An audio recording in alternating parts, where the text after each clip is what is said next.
صرف اتنا ہے کہ اس کی بتی جو ہے وہ ایک چنگلی کے برابر موٹی ہے، اور تقریباً ایسا دیا ہوتا ہے موٹی بتی والا، اس میں مٹی کا تیل پڑتا ہے، اور اس کی روشنی کا آپ اندازہ کر سکتے ہیں کہ کتنی کی روشنی ہوگی۔ تو جب وہ، کیونکہ میں پھر رات کو بھی گیا، ایسی میری لگن لگی ہوئی تھی کہ یہ کیسے ہوتا ہے، تو جب وہ جلا دیا جاتا ہے اور جہازوں کو سگنل ملنے لگتا ہے کہ اس قریب سے نہ گزرنا، یہ چٹانی راستہ ہے، تو خطرہ ہے انسانی جان کا بھی اور مال کا بھی اور جان کا بھی۔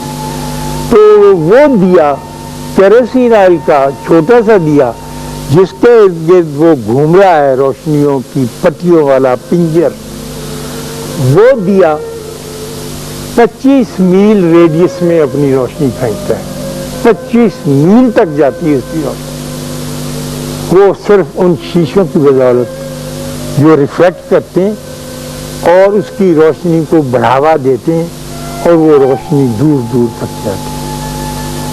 جب میں اسے دیکھ چکا اور آج کا وقت آیا اور میں سوچ رہا تھا، اور ولایت والوں نے اعلان کر دیا کہ آئندہ صدی جو ہے یہ انفارمیشن کی صدی ہوگی، اور آئی ٹی سے انفارمیشن ٹیکنالوجی کی ہوگی، اب علم جو ہے یہ ایسے پھیلے گا، تو بہت ساری باتیں ایک ایک کر کے میرے ذہن میں سے گزرتی رہیں کہ یہ روشنی علم کی کہاں سے کہاں تک پہنچے گی اور کیسے پہنچے گی، میرے سامنے آ گیا۔ تو میرا چونکہ اسٹڈی زیادہ میں کہیں پہنچ تو نہیں سکا، ریلیجن کی ہوتی ہے کہ ریلیجن کیسے ٹریول کر کے فاصلہ طے کر کے پیدل چلتا ہوا کہاں تک پہنچ جاتا ہے، یہ مجھ پر راز ابھی تک کھلا نہیں۔ جو لوگ آسان ہیں، میرے بچے ہیں نوجوان، وہ کہتے ہیں جی تلواریں مار مار کے دوسروں کو فنا کر دیتے ہیں اور اپنا ریلیجن سکھا دیتے ہیں، مسلمانوں نے سب کے گاٹے اتارے اور ان کو اسلام سکھا دیا کہ یہ ہوگا۔ تو یہ تو بات قابل قبول عقل مانتی نہیں ہے کہ جب بندے ہی مار دیے تو پھر آپ نے وہ دین کا، یہ کیسے پہنچ جاتا ہے یہ نہیں سمجھا۔ اب میں دیکھتا ہوں کہ دنیاوی معاملات تو چھوڑیں، دینی معاملات میں اتنا لٹریچر پہنچایا جا رہا ہے، میرے گھر ہی اتنا آتا ہے کہ میں اسے ٹھیک سے پڑھ بھی نہیں سکتا، اور وہ سارے کا سارا لٹریچر جو میں پڑھتا ہوں اور انفارمیشن کے لیے، معلومات کے لیے مجھ تک پہنچایا جاتا ہے، وہ میری ذات کے اندر نہیں اترتا۔ علم تو ہے اور پہنچایا بھی جا رہا ہے اور دور دور تک پہنچایا جا رہا ہے، لیکن وہ اترتا نہیں۔ میرا یہ جی چاہتا ہے کہ میں حسد میں سے نکلوں۔ حسد، بیویوں میں بہت حسد ہوتا ہے، وہ برداشت نہیں کر سکتی کسی اور خاتون کو اپنے گھر کے قریب سے گزرنے سے، لیکن یہ ایک طرح سے اچھی، میں اس کی داد بھی دیتا ہوں کہ میں اپنی بیوی کو بتا دوں کہ گھر اسی طرح سے محفوظ رہتے ہیں کہ اگر حسد نعمت بن جاتی نہ کیا جائے، ہم مردوں پہ چھوڑ دیا جائے کہ چلو کوئی نہیں، یہ بھی ٹھیک ہے وہ بھی ٹھیک ہے، السلام علیکم، ہر ایک کو جفیاں ڈالتے پھرے تو وہ گھر برباد ہو جاتے ہیں۔ تو ان کی بڑی مہربانی ہے کہ، لیکن جب یہ ضرور سے بڑھ جاتا ہے تو پھر کنجوسی آ جاتی ہے آدمی میں، تو اس کا کلا کما کیسے کیا جائے؟ اللہ جو کہتا ہے، اور اللہ بھی تو بڑا خیر الماکرین، بہت سیاح، حیران ہوتا ہوں میں۔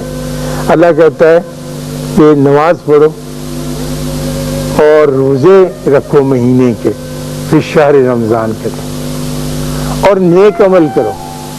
تو میں تو پھنس جاتا ہوں کی جگہ آ کے کہ میں نے جب نماز پڑھ لی، روزہ رکھ لیا، کیا وہ نیک عمل نہیں؟ یہ اللہ نے تیسری کیٹیگری کیوں بنائی تھی، نیک عمل کرو؟ میں سمجھا سکتا ہوں نا، وہ پھر میں پھنسا ہوں کہ نیک عمل کیسے ہوتا ہے، اور نیک عمل تو پھر بندے کے، جب بھی میں سوچتا ہوں، آپ بھی سوچیں گھر بیٹھ کہ آپ نے کوئی نیک عمل کرنا ہے، تو آپ یہ کہیں گی کہ آجا اماں بہ جا، روٹی کھادی ہے کہ نہیں کھادی، تیرے پوت نے تینوں ماریا سی، ہن تا نہیں مار، اب یہ نیک عمل شروع ہو گیا۔ دوست سے بات کرنے کا نیک عمل ہے، اچھا وقت گزارنے کا نیک عمل ہے، ابا جی کے ساتھ سلوک سے پیش آنے کا، یہ نیک عمل ہے۔ وہ خیر ہم نے چھوڑے ہوئے، الگ سی بات ہے۔ تو یہ جو سارا لٹریچر، ساری کتابیں، سارا کچھ مجھے پہنچایا جا رہا ہے یہ میرے اندر نہیں اترتا. میں ایک اچھا آدمی بننے کی آرزو سچ مچ رکھتا ہوں، اللہ گواہ ہے، لیکن یہ سارا کچھ پڑھ چکنے کے بعد، سارا کچھ سن چکنے کے بعد، ٹی وی کا پروگرام دیکھنے کے بعد اور زاویہ دیکھنے کے بعد میں وہیں کا وہیں رکا ہوں. میں کہتا ہوں یہ شاخ صاحب بڑی اچھی بات کر رہے، لیکن جب اٹھ کے کھڑا ہوتا ہوں تو میری آرزو تو یہ ہے نا کہ میرے اندر تبدیلی پیدا.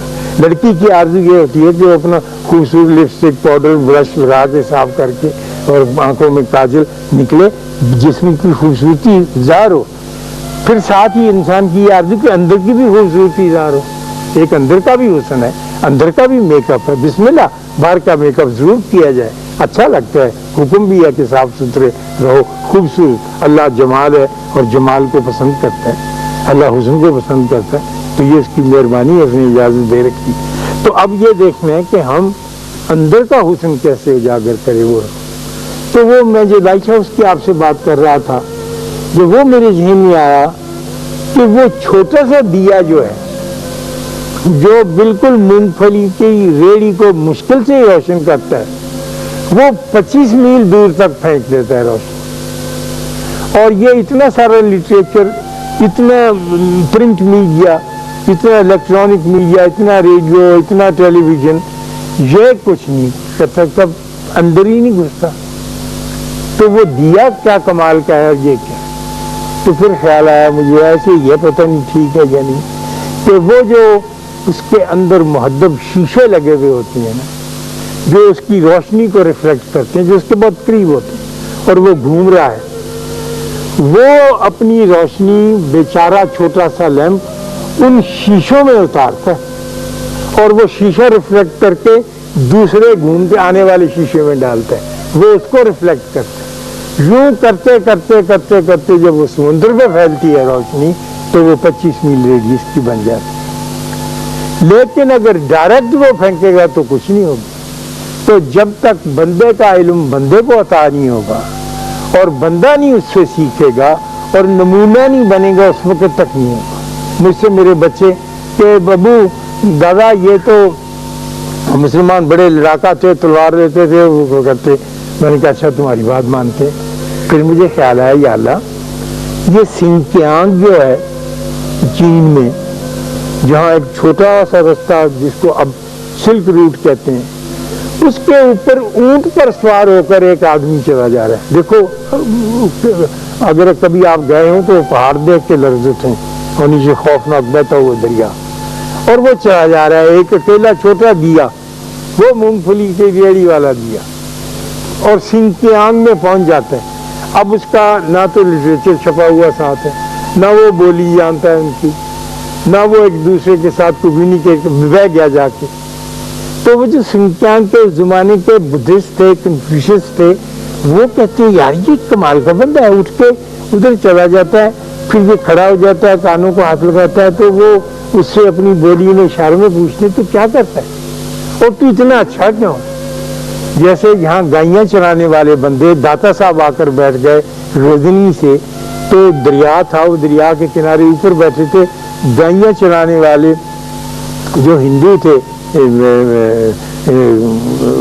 گائبان، وہ آ کے پوچھتے تھے کہ ایک نیا بابا آیا، بولی ہم اس کی جانتے نہیں، نیلا ابرن پینٹ ہے، یہ ایسا کس طرح سے ہو سکتا. دادا صاحب پانی کا گھڑا بھر کے لاتے تھے، وہ رکھتے تھے، تو لوگ پانی ٹھنڈا پی لیتے تھے جو گرمیوں میں.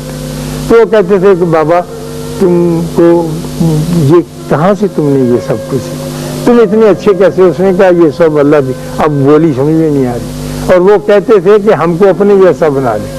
اس نے کہا نہیں اپنے جیسے ہی ہو تم، ٹھنڈا پانی پیا کرو بس، میں نے کرنا کرانا کچھ نہیں. جب بہت ہی زور دیا تو انہوں نے کہا کہ تم اتنے سارے خداؤں کو مانتے ہو، 5-6 خدا ہمارے اچھرے میں ہوتے تھے. لاہور میں ایک جگہ اچھرا سب سے بڑے بت وہاں ہوتے تھے. اچھرا بہت آباد تھا، لاہور کم ہوا تھا. یہاں پر داتا صاحب کے زمانے میں اخروٹ کے اور بادام کے اور کرنی کے بڑے درخت تھے. عجیب و غریب باتیں. تو وہ پوچھتے تھے کیا.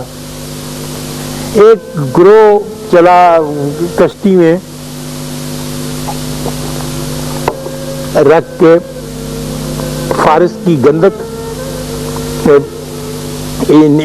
اپنا سیلون کا سنگل دیپ کا ایک گرم مسالہ، ہندوستان کا ڈھاکہ کپڑا وغیرہ اس زمانے کی بات ہے، یہ چیزیں لے کے 5-6 ارب تاجر، وہ کشتی رانی کے بہت ماہر تھے، چلتے چلتے چلتے چلتے ایک عجیب و غریب جزیرے میں پہنچے جس کا انہیں نام بھی نہیں آتا تھا، تو وہ جا کے ساحل کے اوپر اپنی چیزیں پھیلا دیں کہ بیچیں گے، تو لوگ آئے خریدنے کے لیے، عورتیں مرد دیکھنے کے لیے، کھلونے، شیشے کا سامان، شیشہ انہوں نے دیکھا نہیں تھا، تو وہ شیشے کا سامان دیکھ کے بہت حیران، تو قیمت ان سے پوچھیں، جو بھی طے ہوئی، وہ بندہ بیٹھا تھا وہ بتاتا تھا انگلیوں کے ہاتھ کے اشارے سے۔